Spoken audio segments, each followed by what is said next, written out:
करें और आज की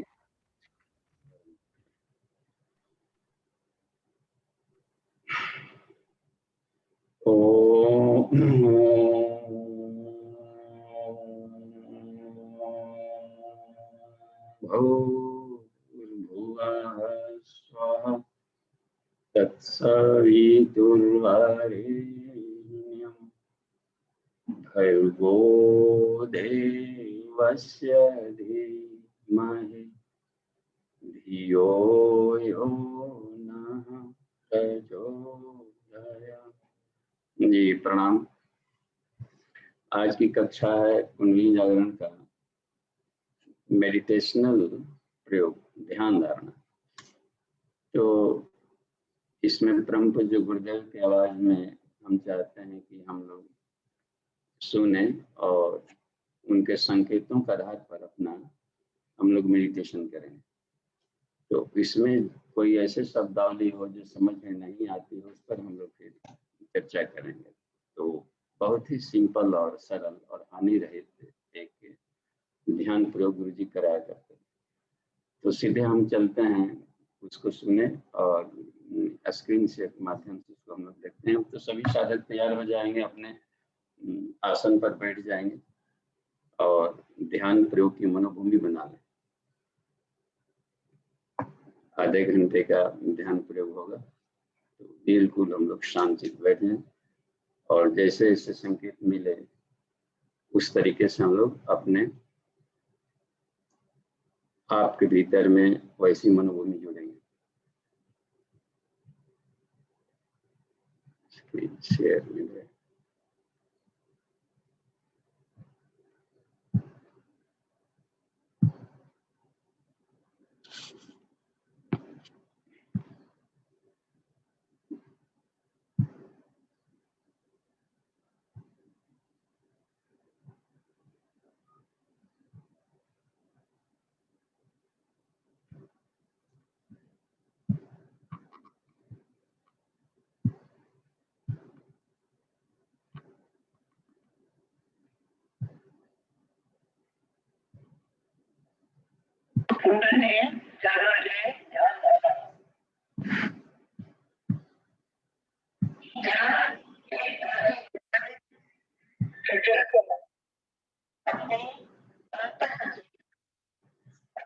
चेतना के साथ जोड़ने, एक रूप करने का प्रयास किया जाता है। भाग पहुंच रही है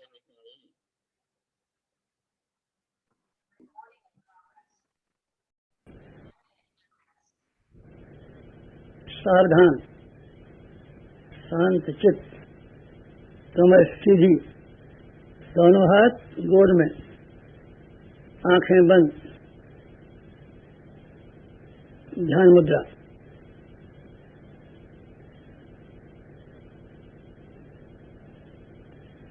आंखें बंद, हाथ गोदी में, कमर सीधी, सावधान, शांत चित्त, ध्यान मुद्रा।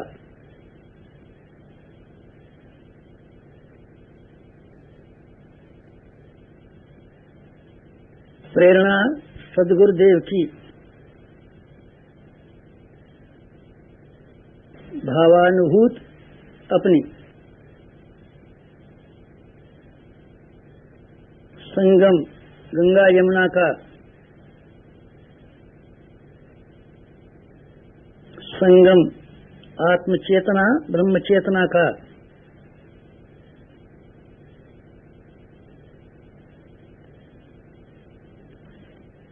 दिव्य साधना लोक,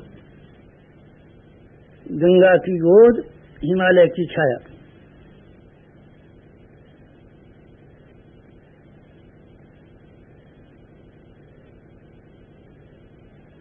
दिव्य वातावरण, सप्तर्षियों का तप स्थान।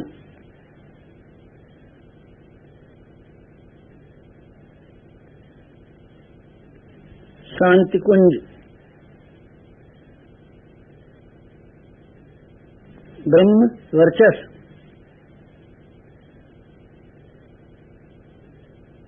गायत्री तीर्थ,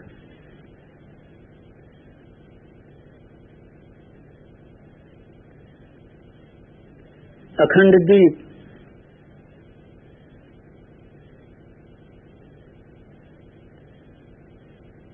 नित्य यज्ञ,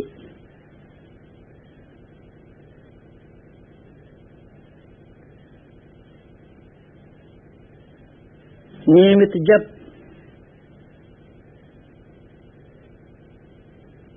ब्रह्म संदोह, दिव्य वातावरण,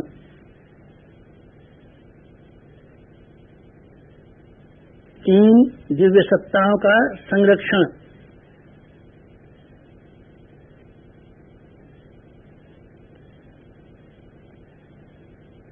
त्रिवेणी संगम,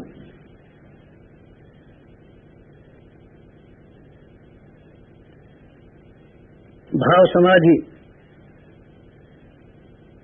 वासना शांत,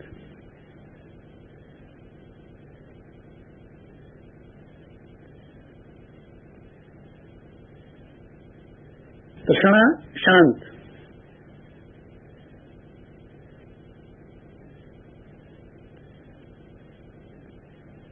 अहंता शांत,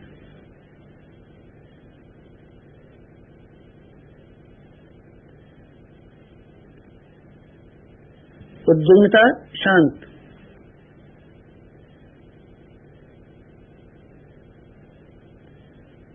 दिव्य दर्शन, प्रातः काल, पूर्व दिशा, स्वर्णिम सूर्योदय,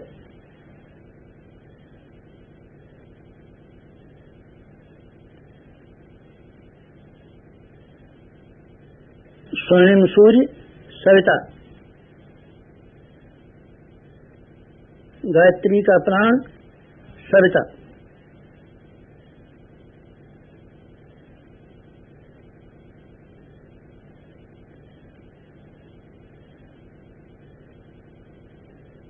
सविता इष्ट, लक्ष्य, उपास्य,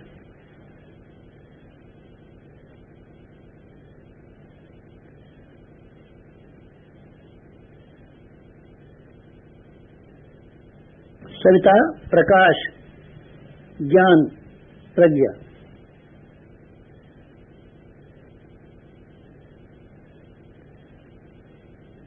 सविता अग्नि, ऊर्जा, ब्रह्मशक्ति,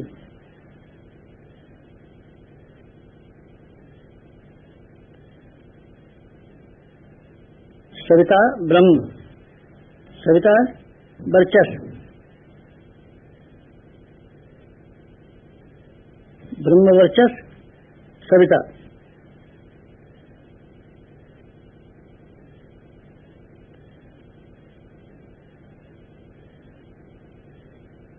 सविता उपास्य, ब्रह्म वर्चस्व, उपास्य,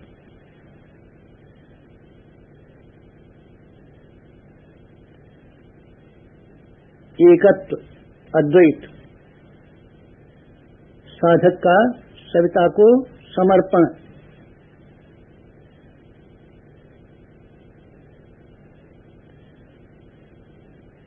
समर्पण, विसर्जन, विलय,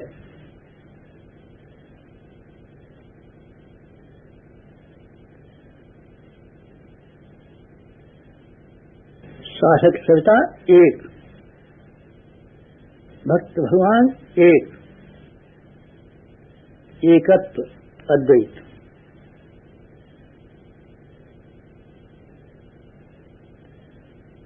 कुंडलिनी जागरण,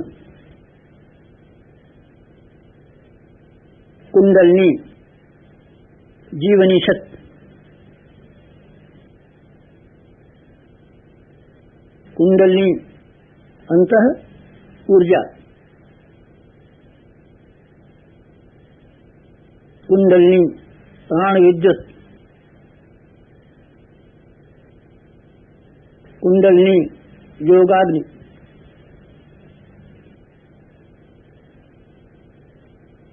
कुंडलिनी ब्रह्म ज्योति,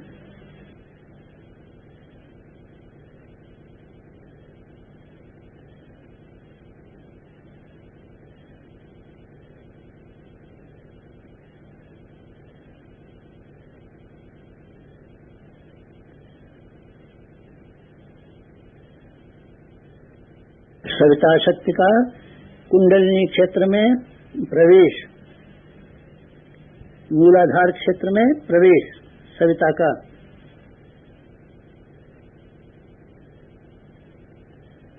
प्रथम चरण कुंडलिनी जागरण का प्रथम चरण मंथन। मंथन सविता सहयोग से शक्ति क्षेत्र का मंथन।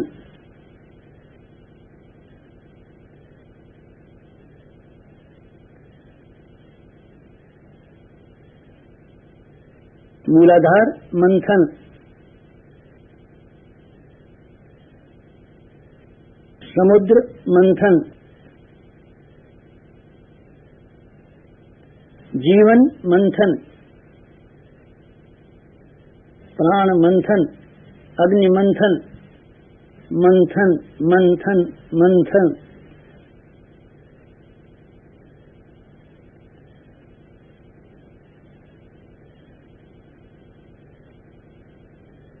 मंथन।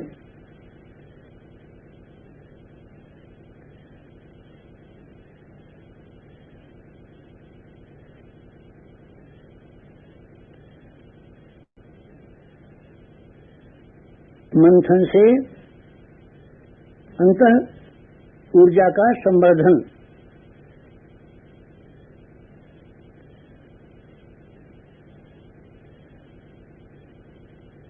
अग्निशिखा प्रज्वलन। जीवन ज्योत जागरण।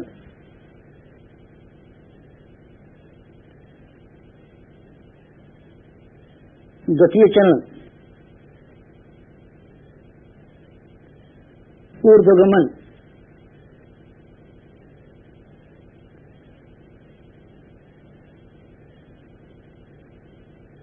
ऊर्ध्वगमन सविता सहयोग से जागृत शक्ति का ऊर्ध्वगमन।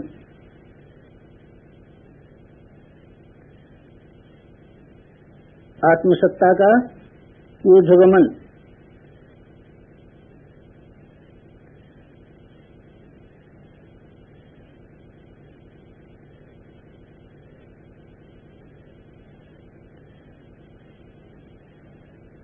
कुंडलिनी का ऊर्ध्वगमन।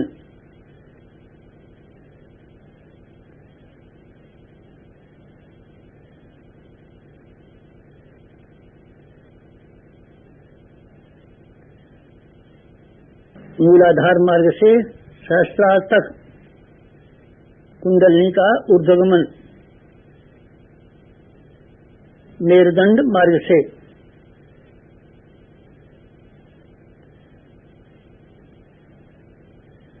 आत्मसत्ता का ऊर्ध्वगमन। भूलोक से ब्रह्मलोक तक देवयान मार्ग।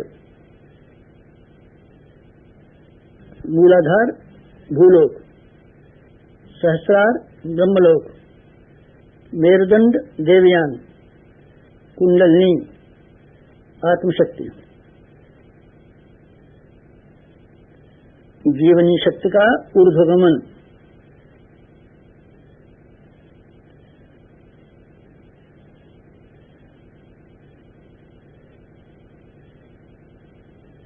उत्थान, उत्कर्ष, अभ्युदय।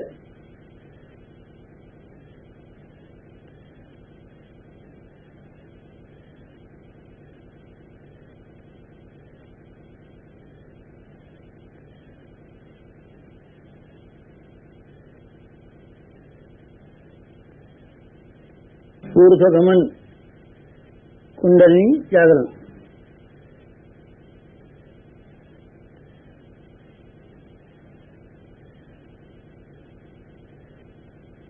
तृतीय चरण वेधन शोधन जागरण।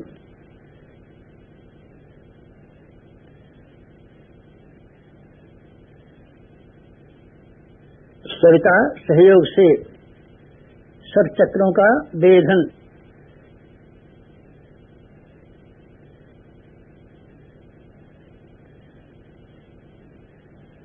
मेरुदंड मार्ग के 60 चक्रों का वेधन,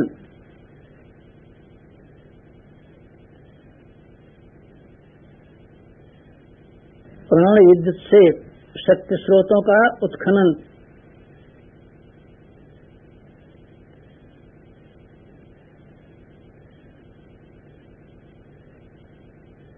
चक्रवेद, शब्दवेद, लक्ष्यवेद,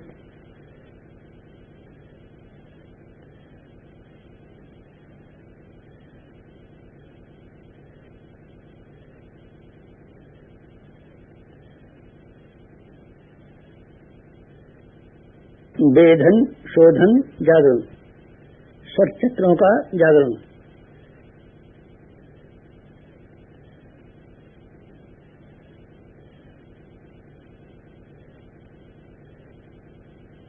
मूलाधार चक्र जागरण,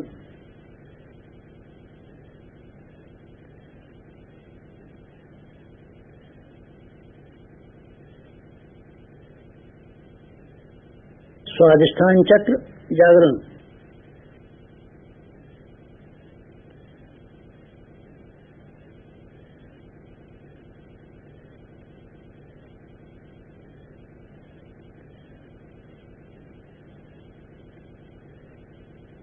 मणिपुर चक्र जागरण,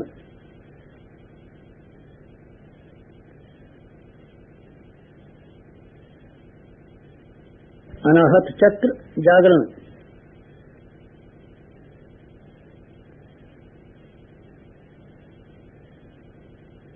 विशुद्ध चक्र जागरण,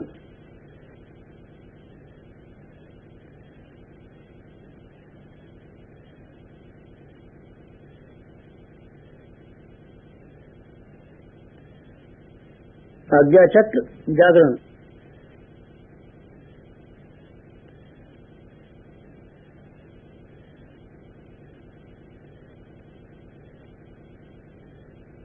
सर चक्र जागरण, कुंडलिनी जागरण,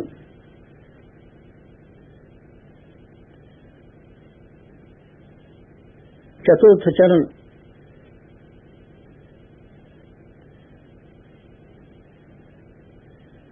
विस्तरण,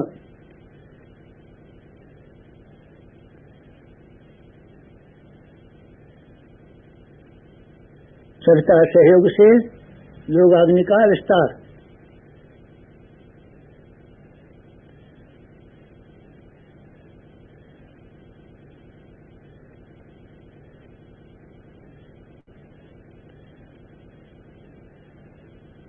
मूलाधार का आत्मसत्ता में विस्तार,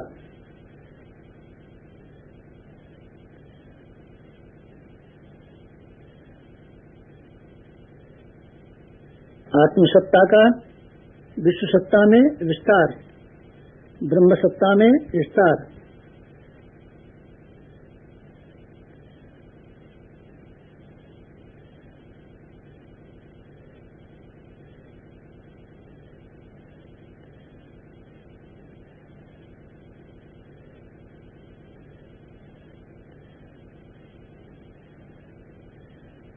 चिंगारी का दावानल में विस्तार,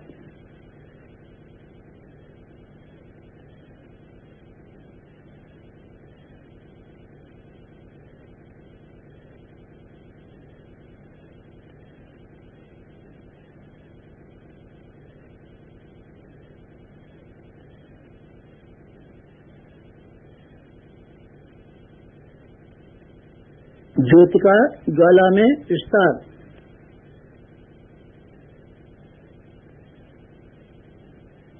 मूलाधार का आत्मसत्ता में, आत्मसत्ता का विश्व सत्ता में, ब्रह्म सत्ता में,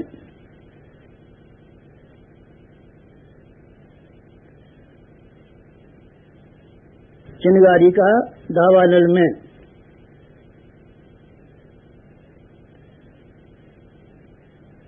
ज्योति का ज्वाला में विस्तार, विस्तरण, जागरण,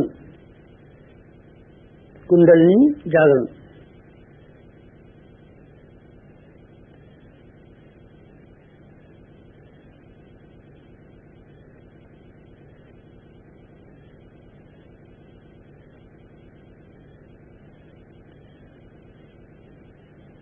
पंचम चरण, पंचम चरण कुंडलिनी का परिवर्तन,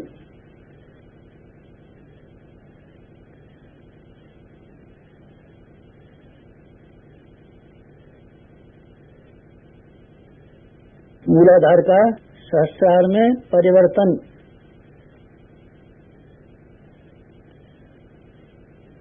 साधक का सरिता में परिवर्तन,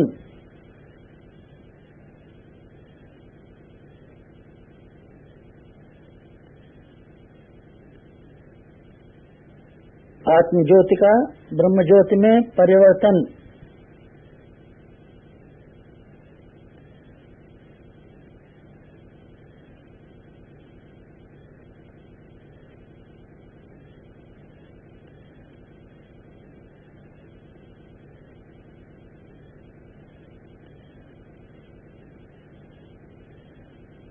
क्षुद्रता का महानता में परिवर्तन,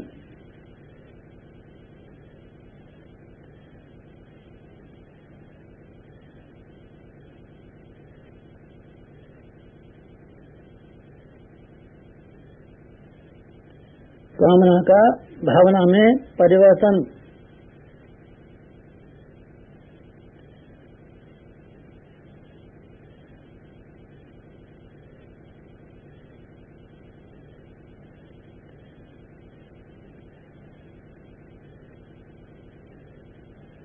वियोग का संयोग में परिवर्तन,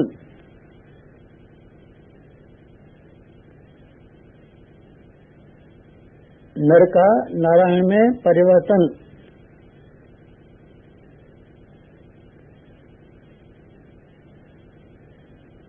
मूलाधार का सहस्त्रार में, साधक का सविता में, क्षुद्रता का महानता में, कामना का भावना में परिवर्तन, वियोग का संयोग में परिवर्तन, नर का नारायण में परिवर्तन,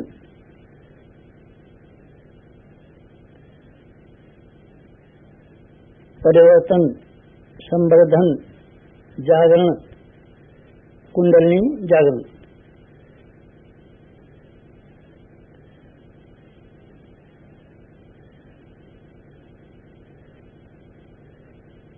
मुक्त बंधन ईश्वर दर्शन,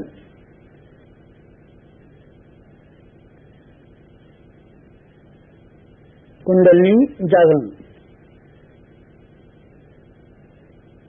जीवनी शक्ति जागरण, अंतर ऊर्जा जागरण,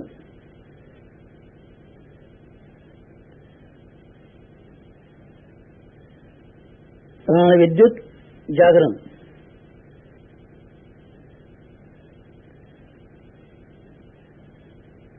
योगाग्नि जागरण, ब्रह्मज्योत जागरण,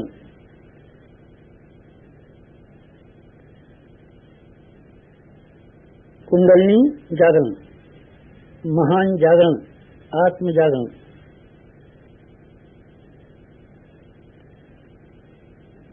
ओम तमसो मा ज्योतिर्गमय, तमसो मा ज्योतिर्गमय, तमसो मा ज्योतिर्गमय, असतो मा सद्गमय, असतो मा सद्गमय, असतो मा सद्गमय। ओम मृत्योर्मा मृतंगमय, मृत्योर्मा मृतंगमय, मृत्योर्मा मृतंगमय। तमसो मा, तमसो मा, तमसो मा ज्योतिर्गमय ज्योतिर्गमय ज्योतिर्गमय तमसो मा ज्योतिर्गमय। पंचोंकार, पंच कुंडली जागरण के 5 चरण। पंचोंकार।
समाप्ति।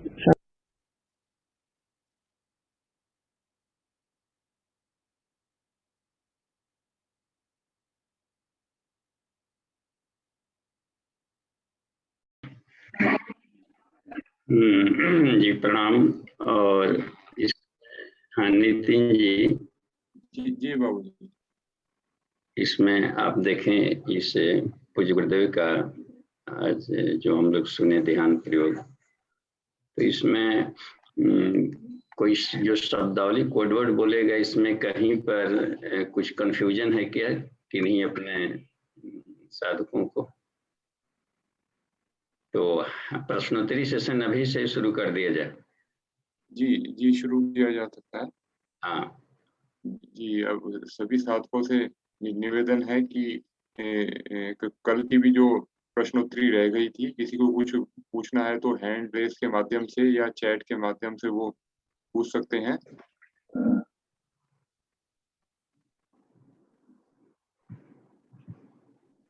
जी बाबू जी, कल का एक प्रश्न था। उमा दीदी ये जानना चाह रही थी कि जो सुषुम्ना जो नाड़ी है उसके अंदर जो 3 नाड़ियां होती हैं, तो उसके बारे में थोड़ा बाबूजी विस्तार से बताएं कि वो तीनों नाड़ियां आपस में जो है किस प्रकार कार्य करती हैं। कल की भी कक्षा में इस पर डिटेल से प्रकाश किया जाएगा। तो सुषुम्ना में 3 नाड़ियां हैं। तो अभी तो चूंकि स्क्रीन शेयर बढ़िया से काम नहीं कर रहा है, उसको हम दिखाएंगे फिगर से भी कि मेडिकल साइंस में कैसे होता है और आध्यात्मिक योग ग्रंथों में कैसे बताया गया। तो पूज्य गुरुदेव ने कहा है कि जो कुंडली उपनिषद में जो नाड़ियों का शोधन और नाड़ियों के प्रवाह ये दिया गया है, या इससे उसमें भी है, ध्यान बिंदु उपनिषद में भी है, तो उसको हूबहू हम वैज्ञानिक तरीके से कुछ ही हद तक उसको समझ सकते हैं एनाटॉमी के माध्यम से। पूरा का पूरा उसको नहीं समझा जा सकता, बाकी सब अनुभूत है और सूक्ष्म है चूंकि वो। तो उसमें हम लोग ये कर रहे हैं कि ऐसे समझें जो योग ग्रंथों में उसके आधार पर हम बता रहे हैं जो अनुभूत है, और इसका दोनों का तालमेल बिठाते हुए। हाँ, ब्रह्म संदेह का ठीक है। एक एक प्रश्न आप लिखते जाएं, एक एक को हम लोग लेंगे। अभी उमा दी का जो प्रश्न है, तो सुषुम्ना ऐसे रीढ़ की हड्डी मान लें, रीढ़ की हड्डी के भीतर में ये सारे चक्र हैं, और सुषुम्ना के भीतर में ये सारे चक्र हैं। उसमें भी सुषुम्ना के भीतर में भी जैसे कोएक्सियल वायर देखते हैं ना, कैसे गोल अलग घुमाते हैं, बीच में जाता है सेंटर, तो उसको भी यदि हम टीएस काटते हैं तो 3 सिलेंड्रिकल पाइप की तरह हम लोग देखें। कवर अर्थिंग वाला बाहर होता है और बीच वाला वो जो होता है वो उसका मेन हॉट तो वो सेंट्रल में होता है।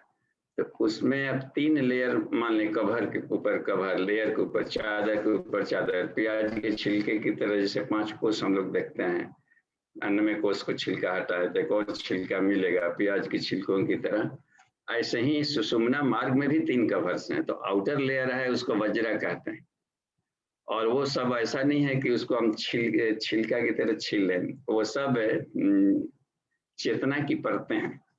तो हम कैसे उसको फील करेंगे, यूनिवर्स में कैसे देखेंगे। तो वज्रा नाड़ी है, उसके भीतर में है चित्रणी है, उसके भीतर में है ब्रह्म नाड़ी, और जो चक्र की व्यवस्था है वो ब्रह्म नाड़ी में।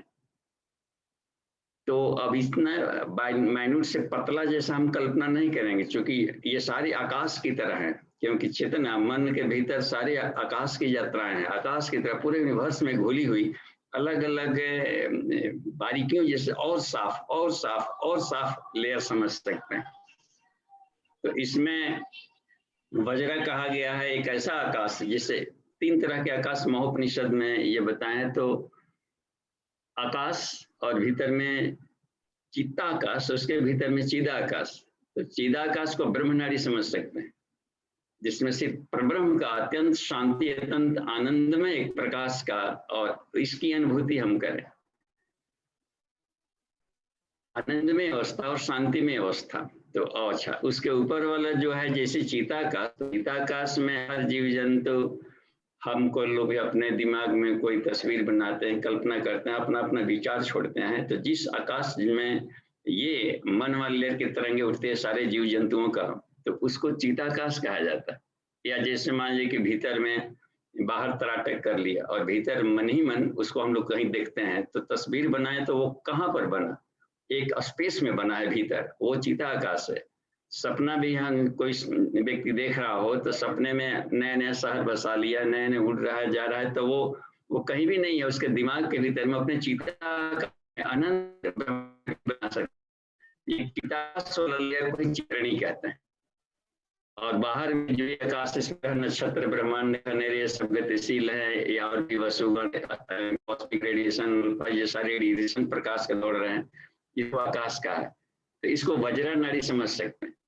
तो ये इस तरीके से हम चिदाकाश रहते हैं, तो हम समझिए कि सुषुम्ना मार्ग पे चल रहा है। तो ऐसे शरीर के भीतर में उसका पॉइंट देखें तो सेंट्रल समझ सकते हैं, वैज्ञानिक तकनीक तालमेल हम लोग बिठा में, तो सेंट्रल इसमें करें। और सेंट्रल कैनाल के बाहर में आप देखिएगा नेट खोल करके, तो उसमें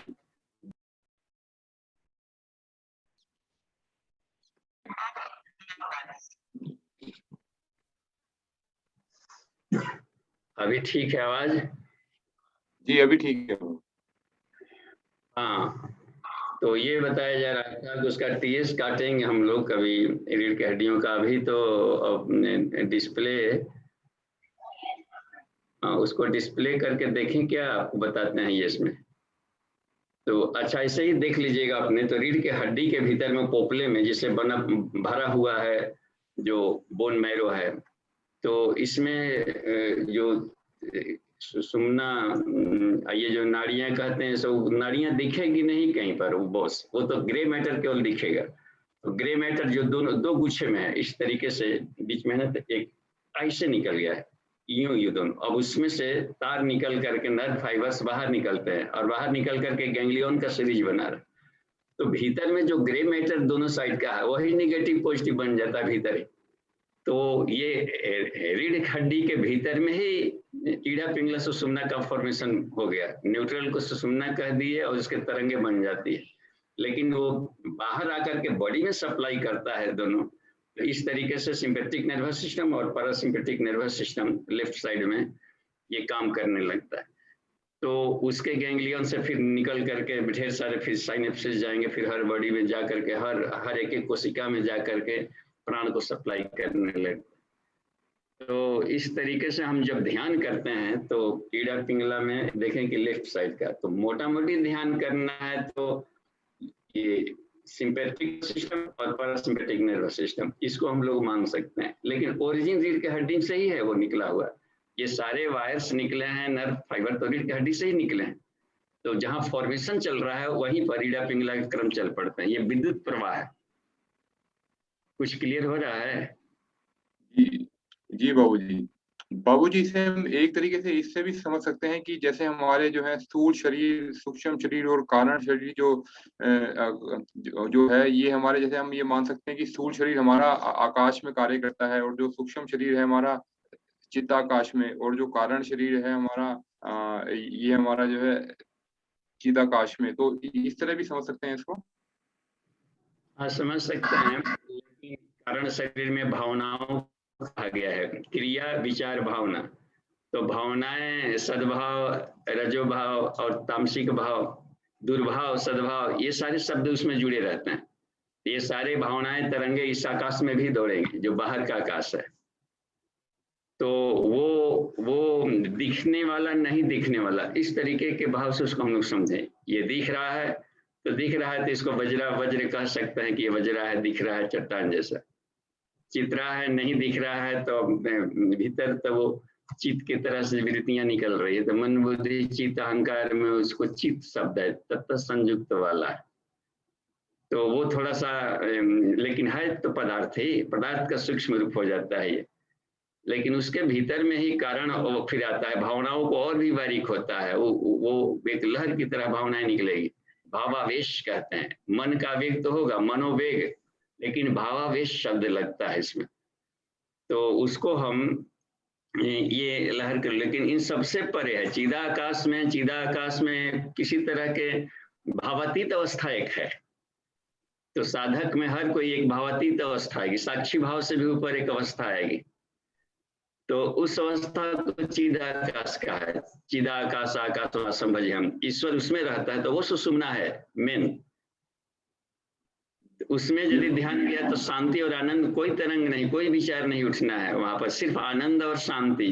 कोई व्यक्ति आनंद को अनुभव करता है तो कोई विचार वहां पर नहीं रहता है, एक गजब की मस्ती में वो वहां पर फील करता है साधक। हम लोग साधारण आनंदों का भी में देखेंगे तो सारे विचार शून्यता एक आ जाती है, लेकिन आनंद का फीलिंग होता है और शांति का महसूस हर साधक करेंगे, तो वो चिदाकाश अवस्था है। तो उसमें अपने आप को अस्थिर करने का कोशिश करना चाहिए, उसको इलोंगेट करें, उसको हम फैलाएं, और फिर उसको जो फील किया है तो दिन भर उसके स्वाद का अनुभव लेते चले, उठते फिरते बैठते चलते। तो ये क्रम बनाया जाता है, ऐसा है जी। जी धन्यवाद बाबूजी। बाबूजी, विक्की भैया का हैंड रेज है। जी भैया, आप अपने आप को जी। प्रणाम बाबूजी। जी प्रणाम। हाँ बाबूजी, मेरे दो प्रश्न हैं। एक प्रश्न है, सठ गुरुदेव लिखते हैं कि जो सठ चक्र है वो अवरोध भी है, अनुदान भी है। कुछ समझता भी हूँ बाबूजी, कुछ आपसे और जानने की जिज्ञासा है। दूसरा, आज के ध्यान धारणा में गुरुदेव ने 3 कोड वर्ड का मतलब यूज किया है, चक्र भेद, शब्द भेद और लक्ष्य भेद। इस पे भी बाबूजी आपसे और जानने की जिज्ञासा। प्रणाम बाबूजी। जी प्रणाम। तो इसको देखिए, गुरुदेव का जो साहित्य है रिटन में, या तो जो शब्द बोला गया उसको हम लोग कॉपी पर या तो लिख लें, ताकि उसको फिर जा करके उसको हम लोग रट लेंगे तो फिर इन शब्दावलियों की जरूरत नहीं पड़ेगी। फिर ये देख लें कैसेट को 5-10 बार सुनकर, जब गुरुदेव प्रत्यक्ष क्लास लेते थे इसका, तो बीच बीच में बोलते थे। एक दिन बोले कि इसको जब आ गया ऐसा प्रश्न कि इसको ध्यान, पंचकोश का भी ध्यान लगवाते थे आमने सामने बैठकर, कुंडलिनी जागरण का भी। तो अब दोनों में से कौन लगाया जाए, प्रश्न उठता है। पंचकोश के जागरण का भी लगवा रहे हैं, फिर कुंडलिनी का उच्च स्तरीय ध्यान प्रयोगों का जब आमने सामने कराते थे। तो ऐसा है कि सप्ताह में एक दिन भी केवल कुंडली जागरण का हो तो ऊर्जा पक्ष है, बाकी दिन पंचकोश जागरण की ध्यान धारणा का उनका अभ्यास किया जाए, तो ये क्रम ठीक रहेगा। तो इसी तरीके से हम लोग फिर वो रिपीटेशन में, फिर कुछ दिन के बाद में ऐसा आ गया अपने आप ही कि दोनों का सिम्पॉइंट से फॉर्मेट तैयार हो गया भीतर में। जैसे प्राणमय कोश का जागरण होता है तो उसमें मूलाधार प्राणमय कोश का प्रवेश है, तो जितने समय में मूलाधार का ध्यान करते हैं तो क्यों नहीं हम चाली मुद्रा के माध्यम से उसको हम पूरा का पूरा कुंडली जागरण का कंसेप्ट उसमें डाल दें, क्योंकि अगले बार जैसे ही यहाँ पर पहुंचेंगे तो मनोमय का पॉइंट आ ही जाएगा।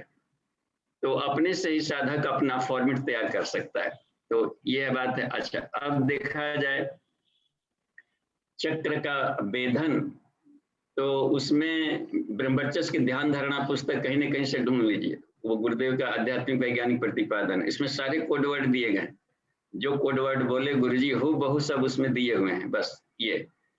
तो उसमें उसका विस्तार भी किया गया कि अब चक्र वेधन, तो मूलाधार में बोले हैं कि समर्थ चक्रवात सविता शक्ति से, तो अपने में भी एक व्यष्टि विद्युत है जो वहां से निकाल करके कॉइल की तरह अब उस एरिया में सप्लाई कर रहा है जहां पर पृथ्वी तत्व है। तो पृथ्वी तत्व से सब कुछ बना हुआ, जो विजिबल हम देख सकते हैं सॉलिड स्टेट वाला है।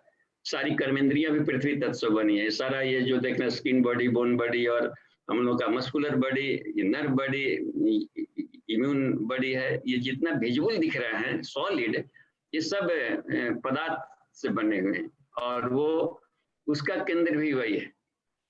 तो वहां से अब प्राण विद्युत हर जगह सप्लाई हो रहा है। कोई साधक स्वस्थ है, मान लीजिए मेडिकली स्वस्थ है, ऐसे भी स्वस्थ है, इसका मतलब है कि वो बिजली हर बड़ी पार्ट्स में जा रही है। तो ये अपनी दृष्टि है, लेकिन कम पड़े तो सविता की शक्ति नुकीली किरणें मेडिटेशन किए हैं तो वहां कन्वर्ज होकर के मूलाधार में जा रही और वहां गई तो उसकी तीव्रता को और बढ़ा दी, समर्थ चक्रवात। इस चक्रवात में दो काम होता है, अपने दोष दुर्गुण टॉक्सिन्स बाहर निकलते हैं और डिवाइन एनर्जी भरता है, दोनों काम करता है, वहां कंधर तूफान निकाल लेगा।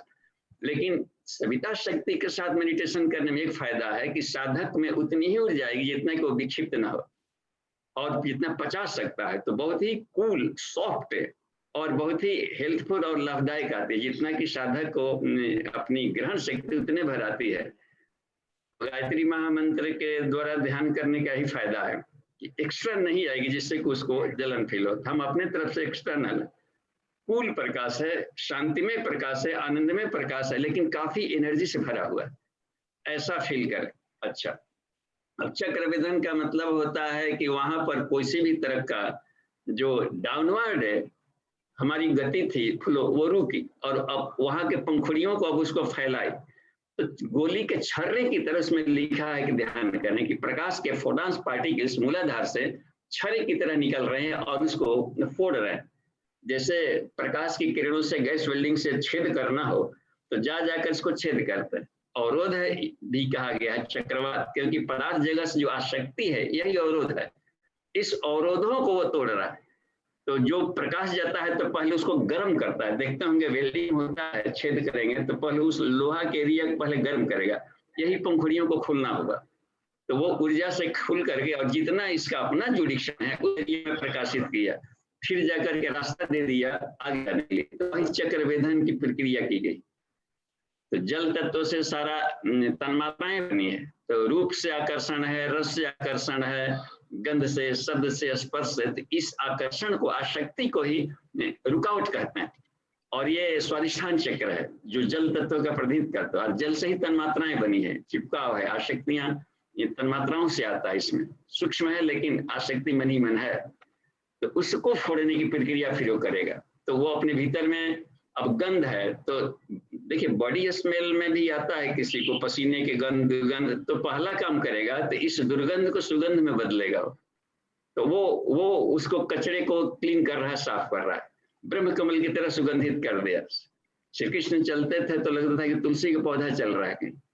इस तरीके से दिव्यता आती है। तो पहले वही है कि रुकावटों को हटा रहा है, कचरे को साफ कर रहा है, आसक्तियों को हटा रहा है और फिर ऊपर का रास्ता दे रहा है। और शरीर में एक चमक, एक ग्लेज, एक रस, एक सुगंधी भर रही है। ये मस्ती में दे देगा साधक को।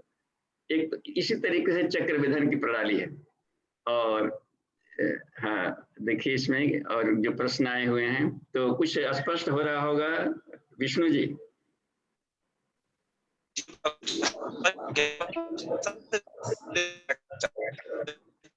आपका भी नेट नहीं काम कर रहा है। बाबूजी कह रहा हूँ एक शब्द वेद यूज किए है ना बाबूजी, चक्र वेद के बाद शब्द वेद। हाँ शब्द वेद का मतलब ये होता है, देखिए शब्द वेद में वहां पर कोई आवाज निकलता है, यंग रंग लंग वंग संग, ये जो है ना शब्द, तो वो अपने आप से जो प्राण दौड़ता है ना, तो इस तरीके के तरंगे निकलती हैं। तो ये शब्द होता है, शब्द वेद है। तो हम जो उनके लिए है ये शब्द वेद है, को लक्ष्य को सुनता है, तरंगों को फील करना, वो शब्द वेद है। शब्द तरंगे निकालती हैं। तो यदि नहीं समझ में आता हो तो ऐसे कर सकते हैं। प्रारंभिक साधक है, शब्दवेद का लाभ लेना है तो उसी समय शक्ति चालनी मुद्रा कर, जैसे गुरु जी एक बार बोले मूलाधार चक्र जाकर, इसके बाद थोड़ा सा रुक गए, गैप किए, उतने बार में 5 राउंड बढ़िया से शक्ति चालनी मुद्रा की जा सकती। और जैसे ही करेंगे पेरिनियल मसल को कॉन्ट्रैक्ट और यहाँ पर कॉन्ट्रैक्ट, तो एक स्पंदन होगा। तो शब्दें क्या करती है, तरंगों को सिहरन पैदा करती है। वो सिहरन बहुत पॉजिटिव डायरेक्शन में हमको आनंद और शांति की दिशा में ले जा रहा है और शरीर को बहुत ही डिविनिटी से भर रहा है। तो यहाँ पर तरंगों को फील करने की एक बात है, और उसके बाद भी समय मिलेगा कि करके फीलिंग कर रहे हैं, तब तक से दूसरी बार बोल देते हैं स्वादिष्ठान चक्र जागरण। थोड़ा सा गैपिंग करके बोले हैं, उसमें साधक अपने मनोभूमि के आधार पर, अपने साधना स्वाध्याय अध्ययन के आधार पर अपने ध्यान को गहराई दे सकता है। इसलिए गैपिंग करके बोलना बहुत अच्छा है। तो ये प्रैक्टिस कर लूंगा बाबूजी। प्रणाम बाबूजी। दिखाई पड़ रहा है कि हमारी यात्रा है सहस्रार तक का। यहाँ भूख लोग कहे तो यहाँ पर ब्रह्म लोग बता रहे हैं इसमें कैसेट्स में। तो ये शब्द थोड़े थोड़े हैं लेकिन बहुत गहराई वाला है और बहुत काम का है। तो हमको अच्छा लगता है जब प्रयोग करके देखा कि ऐसे विल पावर कम है जिनको, तो उनको नहीं लगेगा कि जागृत हुआ तो कुछ फील हुआ। यदि थोड़ा सा भी शक्ति चालनी मुद्रा का अभ्यास कर ले, उसमें 5 राउंड खूब बढ़िया से होता है। स्लो मोशन में करेंगे तो भी फिर भी थोड़ा सा टाइम बचा रहता है, उसमें आप तैयार हैं, उसको फील करते रहें, तब तक से बोल देंगे अगला चक्र का। एक एक चक्र को जागृत करते हुए तो शक्ति चालनी मुद्रा यही काम करता है कि शक्ति को मूलाधार से चला करके एक एक चक्र को ऊपर ले जाता है। इसके नाम शक्ति चली पड़ा, वो उसमें जोड़ सकते हैं तो फिर फीलिंग आने लगेगा। जी बाबूजी, समझ गया, प्रैक्टिस करूंगा। प्रणाम बाबूजी। हाँ, बहुत ही कमाल का है, बहुत आनंद आएगी, बहुत उस ढंग से लाभ लेंगे तो जिनका विल पावर कम है तो उसके में थोड़ी क्रिया पक्ष जोड़ दें उस क्रम में। जी, इसमें लिखे भी हैं, उसमें हमने देखा है इनका व्याख्या क्रम में कि या तो विल पावर के संकल्प के सुदृढ़ गहरे विल पावर का उसमें बमानी करो, उसमें लाइक तब समझ में आएगा मंथन, और नहीं तो उसमें यौगिक क्रियाओं का लाभ ले लें। ठीक है, और देखिए तो कोई प्रश्न है कहीं से? तो जी बाबूजी, चैट बॉक्स में कुछ प्रश्न है। तो उषा दीदी पूछती हैं कि ब्रह्म संदोह को स्पष्ट करें। जी धन्यवाद जी। और देखिए, संदोह शब्द का मतलब होता है अपने विल पावर से शक्ति को खींचना। दोहन, संदोहन, तो संग शब्द लग जाता है पॉजिटिव के अर्थों में, रिफाइंड की अवस्था में रखा जाता है, ईश्वरीय चेतना के रूप में रखा जाता है। तो परब्रह्म सबसे सुप्रीम प्रांजल और सबसे शक्तिशाली ज्ञानात्मक आनंदात्मक ये शक्ति है, तो उसका संदोहन क्रिया चलती है वहां पर। तो ब्रह्म संदोह में मेडिटेशन किया जाता है। यदि ध्यान कर रहे हैं तो समझिए कि साधक और इष्ट का संबंध जुड़ करके आदान प्रदान का क्रम चलने लगता है। जैसे गाय का संदोहन, तो गायत्री मंत्र संदोहन मंत्र है। तो गायत्री मंत्र का मानसिक जब कोई कर रहा हो तो इस रिंग के छल्लों की तरह उसकी 2 वृत्त बनते हैं। एक तो शब्द वृत्त बनता है जो रिंग के छल्लों की तरह जाकर इष्ट को छुएगा, सूर्य को जाकर छुएगा, सविता को जाकर छुएगा, तेज को छुएगा, और वहां से दोह करके और सीधे साधक में भरता। ये संदोहन प्रक्रिया है। और यदि भाववृत्त बनता है साथ में, तो भाव कैसा चल रहा है, तो शब्द वृत्त तो अपना लाभ देगा ही देगा, वो ओजस तेजस वर्चस्व के रूप में देगा। साधक का शरीर स्वस्थ होगा ही होगा, तो ये एक लाभ मिलता है, ऊर्जा पक्ष का लाभ मिल जाएगा। लेकिन भाव पक्ष ऐसा है कि यहीं से यहीं ब्रह्म में घुल जाता है, क्योंकि ईश्वर सर्वव्यापी है, तो उसको कहीं जाना नहीं पड़ता है, तो दोनों बनते हैं। तो शब्द की वेव्स होता है, तरंगे होती है, तो वो अपने ढंग से जाकर काम करेगा। कहीं भी सूर्य हो पृथ्वी पर, कहीं भी किसी भी क्षेत्र में सूर्य हो, रात्रि में उल्टी दिशा में रहते हैं, तो वहां से जब एक बार 5 मिनट में यदि 100 टाइम्स भी उच्चारण कर ले कोई साधक और उस पर एक हार्मोनिक वे में करे, तो ये बिल्कुल पृथ्वी के चारों तरफ 7 बार परिक्रमा 1 सेकंड में करने लगता है।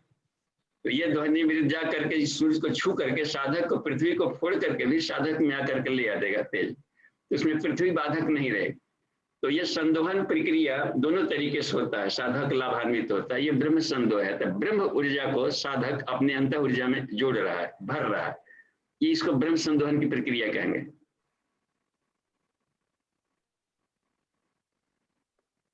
जी जी जी बाबूजी। अगला प्रश्न घनश्याम जी का है। ये पूछते हैं कि ब्रह्मानंद में ओम ध्वनि को कैसे सुने। जी हाँ, ओम ध्वनि को सुनना है तो वहां ध्वनि रहित हो जाए। अशब्दम अस्पर्शन अरूपम अव्ययम संयत।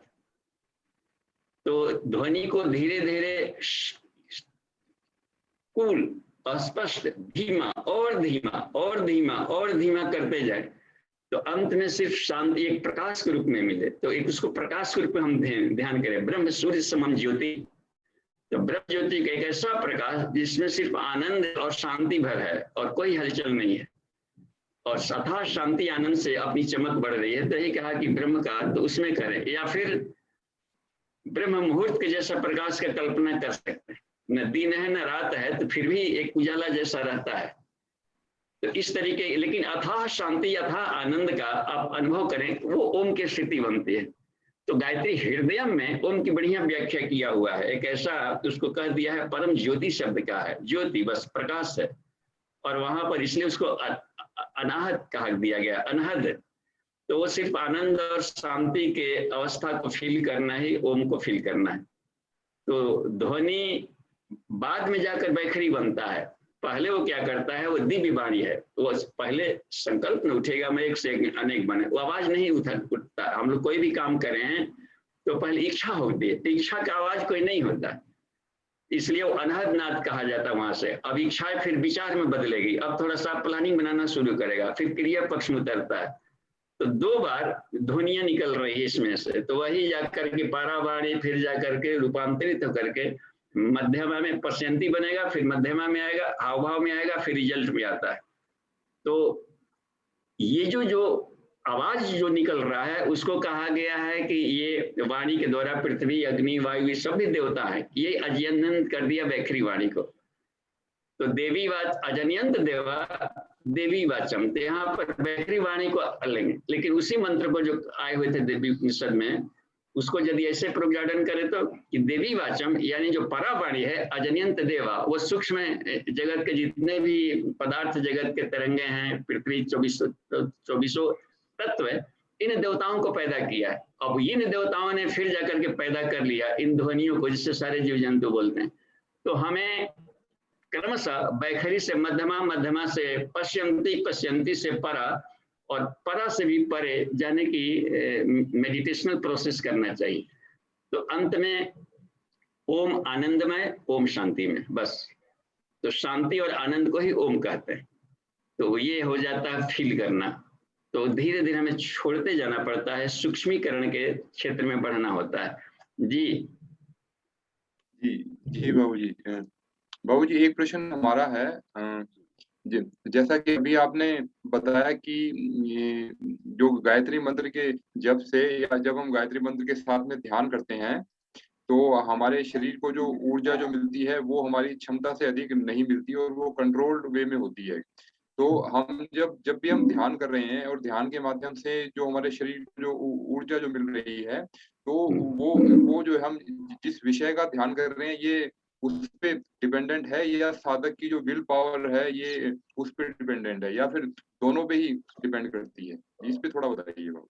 हाँ जी, दोनों पर डिपेंड ही करेगी, क्योंकि जितना ही व्हील पावर होगा तो उतना ही मजबूती से और अधिक मात्रा में भीतर आएगा। और तो ध्यान हो गया कि सब्जेक्ट, तो जिस सब्जेक्ट का ध्यान करेंगे वो वाला। यदि मान लीजिए कि आज्ञा चक्र में ध्यान कर रहे हो और वहां पर अश्लीलता का ध्यान कर रहे हैं, तो अश्लीलता के क्षेत्र में ही जाएगा वो तो डायरेक्शन होता है ना, मेडिटेशन लक्ष्य डायरेक्शन होता है, तो उधर लगाने लगेगा वो। और वहां पर यदि हम ध्यान करने लगते हैं एक सार्वभौम दूरदर्शी विवेकशीलता का, तो उस क्षेत्र में जाएगा। तो प्राण की गति सभी दिशाओं में होती है, लेकिन उपास्य प्राणोसी कहा गया है, जैसे ओम प्राणाय नमः, जैसे सर्वम इदम बसे। तो सुप्रीम पावर ऋतंभरा प्रज्ञा की तरह यात्रा को कहा गया मेडिटेशन। तो साधक का मेंटल स्टेट क्या है, मेडिटेशन में सोच क्या रहा है, स्वार्थ का भाव, परमार्थ का भाव, वो उसकी अपनी मर्जी है। उस दिशा में उसके सारे प्राण, सारा मेडिटेशन उधर जाना शुरू कर देगा। तो वो फायरिंग हुआ कि गोली छोड़ा तो किधर छोड़ा, जैसे मान लें कि हम लोग माला जप कर रहे हैं, 1 लाख का जप कर लिए और हम की अनुष्ठान कर लिए ढेर सारा, तो किया था अनुष्ठान और जाकर पहुंच गए वहां, तो चित्रगुप्त महाराज फाइल देख रहे थे, कहा कि नहीं हम तो 1.25 लाख का तुरंत करके आए हैं, स्वर्ग मिलना चाहिए। तो उन्होंने फाइल देखा तो कहा कि नहीं आपका तो 60,000 हो रहा है, देखिए नहीं गलती हुआ होगा कहीं, टेबलेटिंग हम गलती नहीं करते। खोजा गया तो कहाँ गया उसका 40,000, तो इधर उधर जो मन भागता है तो वहां पर फायरिंग हो गया, मिस फायर उसको गिनाता है।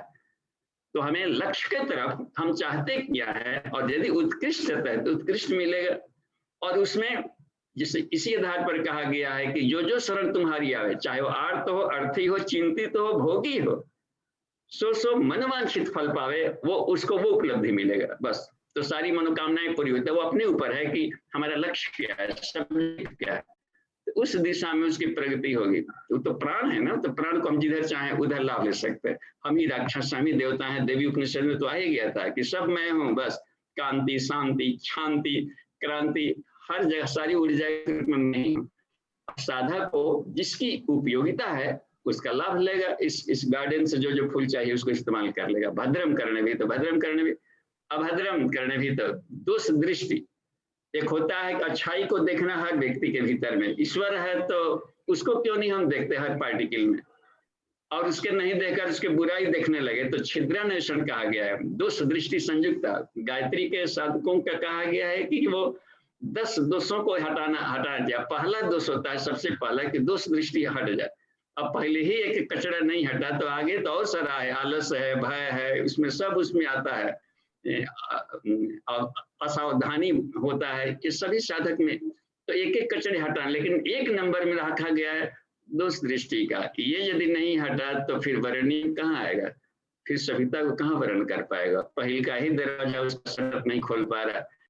तो इसलिए भद्रम करने भी वाले मंगलाचरण मंत्र में रखा गया है कि प्रवेश द्वार है वो भद्रम करने भी, भद्रम श्रेयाम, भद्रम पश्चिमाक्ष, और अपने आप को अंगों को रिफाइन करें। तो जी धन्यवाद। जी जी बाबू जी धन्यवाद। बाबू जी चैट बॉक्स में कुछ प्रश्न है। वीरेंद्र जी का प्रश्न है,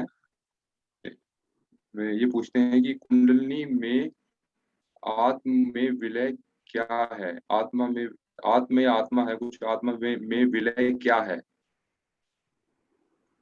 जैसे गुरुदेव ने कहा है कि अपने आप को कुछ आत्म में विलय करें, तो वो जानना चाह रहे हैं शायद ये क्या। हाँ, यहाँ पर जो हम लोग ऐसे समझें कि द्वैत भाव को खत्म करें, दो की कल्पना को खत्म करें। जब हर जगह प्रकाश ही प्रकाश है तो अच्छा, या आत्म विलय का मतलब ये जैसे अपने आत्मा का ध्यान कहीं भी मेडिटेशन में कर लिए, त्रिकुटी में करें या कहीं करें, तो छोटे सूर्य के रूप में कर रहे हैं, ठीक है। तो दो तरीका हो सकता है। जब ईश्वर सर्वव्यापी है तो सविता को आकाश में से भी खींच सकते हैं ध्यान करके, तो जहां आकाश से ले रहे हैं तो द्वैत भाव रहेगा, हमेशा हमेशा अंत तक रहेगा। जहां बाहर से हम खींच रहे हैं तो द्वैत भाव रहेगा ही रहेगा, कि वो उस तरह के साधक सविता बढ़ो, प्रगत हो, आगे बढ़े, करीब, ऐसा भी कहीं कहीं शब्द बोले, ये द्वैत भाव की साधना है, ध्यान है। लेकिन जब ध्यान कर रहे हैं सर्वव्यापकता को, तो अपने अज्ञा चक्र से सहस्रार की यात्रा में ये बिंदु साधना में करना होता है कि अपने सूर्य के केंद्र में भी छेद करें, उसमें देखें कि अपने सेंटर में कौन बैठा है, तो वहां वही सविता यहाँ बैठा है। तो यहाँ से यदि हम लाभ ले रहे हैं, उसकी ऊर्जा से हम चल रहे हैं, तो फिर मैं शब्द खत्म हो जाता है, तो आत्म का विलयन ब्रह्म में विलयन होता है। तो दोनों तरह, जब भीतर ही है तो हम क्यों बाहर से खींच के ले आते हैं, जब हर जगह है तो अपने ही चक्रों में ही सविता को देख सकते हैं। और यहाँ से प्रकाश इतना दें कि बॉडी को तो लाभान्वित हुआ ही, प्लस यूनिवर्स में जाकर दूसरों को भी स्टेप अप ट्रांसफार्मर बन करके लाभ दे रहा है। तो हर साधक को स्टेप अप ट्रांसफार्मर जिंदगी बन गया तो वो जाकर उसकी फिर बैटरी डिस्चार्ज नहीं होगा, बैटरी चार्जर बनकर घूमता रहेगा संसार में। ये होना, जहां बाहर से हम ले रहे हैं तो इसका मतलब है कि अभी भी हम चार्जिंग प्रोसेस का मेडिटेशन कर रहे हैं। तो दोनों प्रणाली है। तो आत्मा को यदि चाहते हैं कि अद्वैत भाव है तो तभी संभव है जबकि अंतर्मुखी अपने भीतर के केंद्र में देखें कि वहां कौन बैठा है। तो जी धन्यवाद। जी बाबू जी। अगला प्रश्न चंदन जी का है। तो भैया पूछते हैं कि क्या प्राणाकर्षण प्राणायाम में चक्रों का ध्यान करते हुए हम कुंडलिनी को जगा सकते हैं, और प्राणाकर्षण के साथ हम बंधों का प्रयोग कैसे करें, कृपया बताएं। अब देखिए ये सब प्रैक्टिकल्स है, ये प्रैक्टिकल क्लासेज हैं, तो आमने सामने ऑफलाइन क्लासेज में यहाँ पर जब चलने लगेगा तो किन्हीं न किन्हीं एक सत्र में आप भाग लें, चाहे बाहर हो रहा तो कैंपिंग या यहाँ पर हो रहा हो, तो सारे प्रश्न एक ही सेशन में खत्म हो जाते हैं इस तरह, क्योंकि प्रैक्टिकल से जुड़ा हुआ है। फिर भी ऑनलाइन क्लास में जितना संभव है तो प्राणाकर्षण अपने आप में ही कुंडलिनी जागरण है। प्राण को खींचना और प्राण को से मंथन करके अपने कचड़ों को निकालना, तो अपने आप में ही अपने आप को इल्यूमिनेसी बढ़ेगी, जगेगी। अपने दायरा के विस्तार को कुंडलिनी जागरण कहते हैं। देखते हैं क्षुद्रता का महानतम परिवर्तन, लघुता का महानतम परिवर्तन, चिंगारी का ज्वालाम परिवर्तन। इसका मतलब है सिर्फ इल्यूमिनेसी बढ़ाना है, कार्य क्षमता बढ़ा लेनी। पहले केवल घर में डूब के रहते थे, अब जाकर के बाहर भी काम करने लगे। तो ये हुआ है, क्या है, पहले थोड़ा सा ही काम करते थे, अब देखते हैं कि उतने ही समय में, उसी 24 घंटे में कितना बहुत बड़ा काम गुरुदेव को लिए 28 घंटा थोड़े मिला था, उसी 24 घंटे में अपने भी स्वास्थ्य को ठीक रखे और परिवार संरक्षण भी कर लिया, समाज के लिए भी कुछ कर लिया, देश के लिए भी किया, पूरे सारे यूनिवर्स के लिए विशिष्टताओं का, सारे वेदों का भी भाष्य कर लिया। इसका मतलब है कि अपनी इफिशियंसी बढ़ती जाती। इफिशियंसी को बढ़ाना कुंडलिनी जागरण। तो कोई जरूरी नहीं कि हम मेडिटेशन से करें, बाहर के प्रयास से भी कर सकते हैं, अध्ययन से भी कर सकते हैं, चाहे जैसे भी हो, यद्वा तद्वा तदुक्षति पुरुषार्थ, अपने इफिशियंसी को बढ़ाया जाए बस। तो कर सकते हैं मेडिटेशन समय प्राणाकर्षण के भी भाव से भी बढ़ा सकते हैं, या क्रिया पक्ष से भी सामाजिक काम करके भी बढ़ा सकते हैं। तो अपने ऊपर है कि जिसमें रस मिलता है वैसे बढ़ाएं। ध्यान के द्वारा भी उसको फील कर सकते हैं ध्यान में, लेकिन सिर्फ ध्यान तक ही सीमित न रहे, आंख खोले, टहले फिरे, तो वहां भी इसकी सुगंधी आनी चाहिए। जी जी बाबूजी। जी अभी और कोई प्रश्न तो नहीं है। एक प्रश्न बाबूजी जो आपने अभी बताया था उससे ही उठ रहा था। जैसा कि अभी आपने जो है गायत्री मंत्र के साथ में ध्यान के विषय में बताया, तो जो कुंडलिनी जागरण से जो कुछ लोगों को जो साइड इफेक्ट होते हैं, जो लोग अन्य साधनाएं करते हैं, और जो गुरुदेव ने जो हमें साधना बताई है, तो उनकी साधनाओं में वो लोग क्या गलती करते हैं कि उन्हें साइड इफेक्ट होता है, और गुरुदेव की साधना में जो है वो क्या ऐसा विशेष है कि जिसके कारण से हम किसी को साइड इफेक्ट नहीं होता, इसके बारे में थोड़ा बताइए। जो गुरुदेव की शैली निरापद इसलिए है कि वो 98 कोष से शुरू करते हैं और कुंडलिनी जागरण को रखा है 99वें कोष में। जैसे पतंजल ऋषि के आधार पर हम लोग करें तो 7वें क्लास में जाकर ध्यान है उनका, 7वां वाला सीढ़ी है। हम लोग शुरुआते में अभी खान पान ठीक किए नहीं, तो अब खा लिए हैं तामसिक भोजन, तो भीतर में तो अब मान लीजिए कुछ भी खा लेते हैं, लहसुन प्याज भी खा लिया गया, तो भी वो गर्म नेचर का है, तासीर गर्म है, तो शरीर के भीतर के सेरेब्रोस्पाइनल फ्लूइड को भी गर्म करता है। तो मेडिटेशन में वो बोलते रहेगा तो कहेंगे कि ध्यान नहीं लग रहा है। तो केमिस्ट्री अपना प्रभाव दिलाते रहता है। इसलिए जब पढ़े उनका साहित्य देखिएगा, जीवे में सरदा सतम, उसमें लहसुन प्याज के बारे में लिखा है कि जो आध्यात्मिक साधक हैं इनके लिए, फिर फॉर एक्सटर्नल यूज ओनली, कहीं घुटने वगैरह में दर्द है तो तेल बना करके उसका इस्तेमाल करें, लेकिन इंटेक्नल है। और भी फायदे से मतलब है कि ऐसे भोजन ले लें जो कि हमको लाभ मिल गया। तो बहुत सारी जड़ी बूटियां, बहुत सारे साग सब्जियां हैं जिसका हम ऑप्शन लें, क्योंकि अपना कार्य क्षेत्र अलग है, रिसर्च का फील्ड अलग है। जिनको सिर्फ शरीर से मतलब है उनके लिए तो कंपलसरी डाइट में चला जाएगा। तो उद्देश्य लक्ष्य देख करके वो उन्होंने डाइट को कहा है रखने को। तो आप पहले ये ठीक किए ही नहीं और अन्न में कुछ नहीं ठीक हुआ तो उसमें क्या होगा कि सारे नाड़ियों में, उसके बाद प्राणमय कोष में देखिए नाड़ी शोधन रखा गया कि सारी नाड़ियों को साफ करे जिसमें कि विद्युत करंट दौड़ता है। अब वो दौड़ रहा है नहीं, तो जहाँ कचरा है उस वायरस से भी जहाँ भागेगा, क्योंकि अपने चित्त में तो संसारिकता के भाव है, तो सारी नाड़ियां संसार में जा रही है और एक सिर्फ आत्मिकी में जा रहा है। तो जब तक से उसका कंसंट्रेशन नहीं बनेगा तो बाहर से एक एक का परिपक्वता नहीं लाएंगे, तो इसी को ब्लॉकेज कहते हैं। तो इधर भागेगा और वो भागेगा तो जहाँ करके कचरे रहेंगे तो वहां पर उसको शॉर्ट सर्किट करेगा, फ्यूज करेगा। इसलिए नाड़ी शोधन बहुत जरूरी होता है ये कुंडलिनी जागरण की। तब खूब पहले नाड़ी शोधन कर लें, प्राणाकर्षण करके उसको छलकता हुआ बना लें, और फिर जाकर जब न्यूट्रल में जाएगा, सुषुम्ना में रहने लगेंगे, तब साइड इफेक्ट नहीं होगा। तो गुरुदेव की शैली बिल्कुल सीक्वेंस में है, बिल्कुल वैज्ञानिक ढंग का। अन्नमय को साफ किए, फिर प्राणमय को साफ किए, फिर मनोमय को साफ किए। देख रहे हैं ना, मन से सारे तन्मात्राओं को, ये जो विषय है इसके प्रति आसक्तियों को ढीला करके और सत्य की खोज में चला गया। जब एब्सोल्यूट ट्रुथ मालूम हो गया तो साफ है कि चित्त की वृत्तियां भटकेगी नहीं, सुषुम्ना में ही यात्रा होगा। तो स्वर संयम में सुषुम्ना में स्थित होने का अभ्यास किया जाता है विज्ञानमय कोष के प्रैक्टिकल में, और उस हालत में फिर कोई साइड इफेक्ट नहीं है। तो क्रमबद्ध अपनी यात्रा करेंगे तो दिक्कत नहीं आएगी। चौथा क्लास से की बार में 8वां में गए, फिर से कॉलेज गए तो फिर पूछ दिया जाएगा 5वां क्लास का तो प्रश्न उत्तर तो फेल हो जाएगा, तो फिर धड़ से नीचे गिरेगा। तो इसलिए हमें आध्यात्मिक जर्नी में छलांग की कोई व्यवस्था नहीं है, सबको एक एक स्टेप से चलना पड़ता है, तो साइड इफेक्ट नहीं आएगा। हम भी साइड इफेक्ट झेल चुके हैं करने का।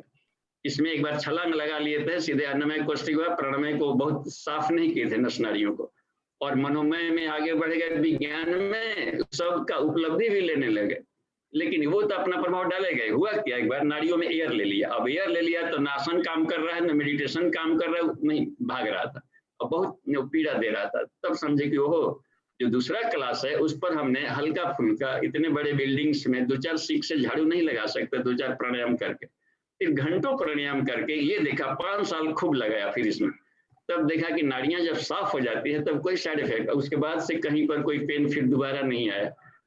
तो ये हमें रिसर्च के क्रम में मिलते गए तो पाया कि हमें सीक्वेंस में साधना करनी चाहिए, वो जल्दी भी होगा और साइड इफेक्ट नहीं होगा किसी तरह का।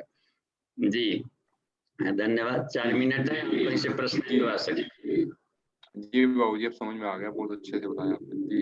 जी बाबू जी, अब एक प्रश्न चैट बॉक्स में आया है, ईश्वर धर जी का है। ये पूछते हैं कि नए साधक को गायत्री मंत्र जप के समय मन बार बार भटक क्यों जाता है? जैसे ही जप करना शुरू करते हैं फालतू के गंदे विचार आने लगते हैं, जितना उससे दूर जाना चाहें उतना ही आता है। ऐसा क्यों? पुराने साधकों में भी ऐसा देखने को मिलता है। जी बाबू जी, वो उसमें देखिए किसी भी तरह के जो विचार वहीं जाएगा जहाँ की उस विषय पर कभी रस ले करके और रिपीट अभ्यास किया गया होगा, या तो उधर जाएगा जहाँ सुख मिलता है। मन का काम ही है सुख की खोज में हमेशा दौड़ते रहना, और किसी भी वस्तु को रस लेकर काफी माने रुचि पूर्वक करके 2-4 बार रिपीट कर लेंगे तो वो संस्कार में बदल जाता है, आदत में फिर आ जाएगा, अब नहीं चाहते हुए उधर भागने का क्रम करेगा। तो एक तो ये बात हुई होगी, या फिर जाकर के आनंद लेने के क्रम में जो रुकावट आई थी, कहीं झगड़ा हो गया था, किचपिच गया और दिमाग में और चेतन मन में कहीं पर खरोच पैदा कर दिया, तो फिर उधर उधर हो जाएगा। तो अननेचुरल नहीं है, प्योर नेचुरल है, उसको हम एक्सेप्ट करें, उसको हम दबाएं मत, उसको एक्सेप्ट करें, स्वीकार करें। और जहां स्वीकार करेंगे कि ये एक सहज प्रक्रिया है, एक वैज्ञानिक नियम है, ये होता ही होता है, सबके साथ ऐसा होता है, तो उसमें माइंड उसके साथ ऐसा हो गया होगा, बेचारे का स्टाफ है, हम नहीं जा रहे हैं, ऐसा मत सोचिए। जहां भी अपने को मन मान लेंगे तो डिप्रेशन में आएंगे, टेंशन में आ जाएंगे। हम नहीं जा रहे हैं, हमारा स्टाफ है एक मन, मैं तो आत्मा हूँ और पवित्र हूँ, हमेशा पवित्र रहता हूँ, लेकिन जो हमारे स्टाफ है मन बुद्धि चित्त अहंकार, एक बेचारा स्टाफ अभी नौसिखुआ है, अभी इधर उधर जाकर के तमाशा, कोई काम देते हैं तो जाके तमाशा देखने लगता, बेचारा अभ्यास नहीं, उसका कल्चर नहीं मिला होगा, इसलिए इस भाव से देखें उसको, मन को देखें सिर्फ, तो शुद्ध मन से अशुद्ध मन को देखें ऐसा, फिर उसको एक्सेप्ट करते हुए धीरे धीरे उसको प्रशिक्षण दिया जाए। तो जहां भी गया है तो उसको जाने दें और वहां पर उस वस्तु को समझें कि क्यों एलर्जी हो रहा है इससे, क्यों चाहता है कि ये खराब चीज है। जब ईश्वर सर्वव्यापी है तो जहां भी गया उसमें भी ईश्वर होगा ही होगा, तो हमको एलर्जी क्यों है इससे, तो उस एलर्जी को खत्म करने का तत्व ज्ञान फिर चाहिए। इसलिए कहा कि वैराग्य अभ्यास चाहिए और तत्व ज्ञान बहुत जरूरी है। बिना ज्ञान का कभी भी कतनों लाखों जप कर लिया जाए नहीं आएगा, तो आत्मज्ञान का प्रैक्टिकल प्रयोग करना पड़ता है, तत्व दृष्टि, तो उसको फिर देखा जाए, विश्लेषण किया जाए कि इसमें तो ये तो प्रकाश और तरंगों के सिवा कुछ नहीं, बेकार हम इसको वस्तु मान लिए थे, और वो वस्तु हमको मैच्योर्ड बनाने के लिए आया था, हम उसको अपना दुश्मन मान बैठे थे। तो ये क्रम में आ गया कि हम उसको फेस करें और उसको हम क्रॉस करें। जी, तो कुछ क्लियर होगा। जी बाबू जी, एक प्रश्न और आया है, सत्यबाजी का है, ये पूछते हैं कि क्या नॉनवेज खाने वाले या सिर्फ अंडा खाने वाले पंचकोशीय साधना नहीं कर सकते? कृपया मार्गदर्शन करें। हाँ, सब करेंगे, सब। जब रावण कर सकता है तो हम लोग क्यों नहीं कर सकते? और वो इस बात है कि ये है तो प्राण का मंत्र है। तो अब यह है कि कोई साधक सात्विक भोजन करते हुए, साधना करते हुए और लोक सेवा में भी अच्छा काम कर रहा हो और लोक सेवी भी हो और चरित्र का भी धनी हो और रोज स्वाध्याय भी कर रहा है, तो वो 16 आना में 16 आना 100% लाभ लेगा। लेकिन जो तामसिक खान पान कर रहा हो, कुछ भी ड्रिंक फ्रिंक रात दिन उसी में रचा पचा हो, तो गायत्री मंत्र घाटा नहीं करता है। वो ये होगा कि वो 100% लाभ नहीं लेकर के 25% लिया, तो हम छोड़े क्यों? हम बिजनेसमैन हैं तो 25% क्यों छोड़े? इसलिए सबको करनी चाहिए, उठते बैठते। देखिए, एक मंत्र याद रखना चाहिए हम सभी को, उसमें गायत्री महाविज्ञान में ही ये मंत्र दिया हुआ है। असुचिर्वापि, अपवित्र हो तो, या सुचिर्वापि, या पवित्र हो तो, किसी भी अवस्था में हो, चलते फिरते उठते बैठते, खाना खाए हो नहीं खाए हो, क्या ईश्वर सर्वव्यापी है। वो निचली कक्षाओं में रहता है, क्या खाएं क्या नहीं खाएं। लेकिन देखें ना, वहां पर जो अपनी दीक्षा से अवधूत स्तर का जो पहुंच गया है, वो इन बाउंड्री से बाहर चलता है। लेकिन जो सामान्य साधक हैं उस पर एक केमिस्ट्री असर करेगा ही करेगा। इसलिए वहां पर सामान्य अवस्था में भी हम उसको असुचिर्वापि सुचिर्वापि गक्षम तिष्ठन यदा तदा गायत्री प्रजपे धीमान जपात पापा निवर्ते। गायत्री महामंत्र को बुद्धिमान व्यक्ति हमेशा जप करे, शुद्ध अशुद्ध हो, खाया और नहीं खाया हो। ईश्वर से सद्बुद्धि मांगने में कौन सा रिएक्शन हो जाएगा? तो हमेशा वो तो फायदा ही करेगा, तो सद्बुद्धि का मंत्र है। तो थैंक यू, आज की कक्षा को विराम देते हैं यहीं पर। और जो इंटरप्शन हुआ है उसके लिए सबको ये सॉरी है, और फिर कोशिश किया जाएगा। तो नेट है, ऑनलाइन क्लासेज में थोड़ा थोड़ा कभी कभी आ सकता है ऐसा कि नेट का प्रॉब्लम हो, तो हम लोग उसको पॉजिटिव में लेते हुए और आगे कक्षाओं को जारी रखेंगे। बिल्कुल सहज भाव से गति चलती रहेगी। अच्छा हो गया मेडिटेशन, और शांति पाठ करते हैं आज की कक्षा का। कल भी इसी से संबंधित है, चक्रों के साइंस ज्ञान विज्ञान एक एक करके हम लोग पहले समझेंगे, फिर उसको जागरण का एक प्रोसेस समझेंगे।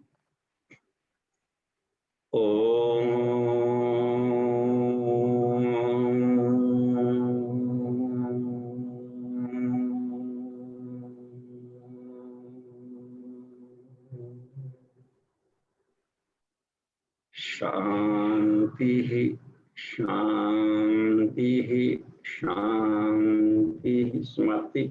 प्रणाम।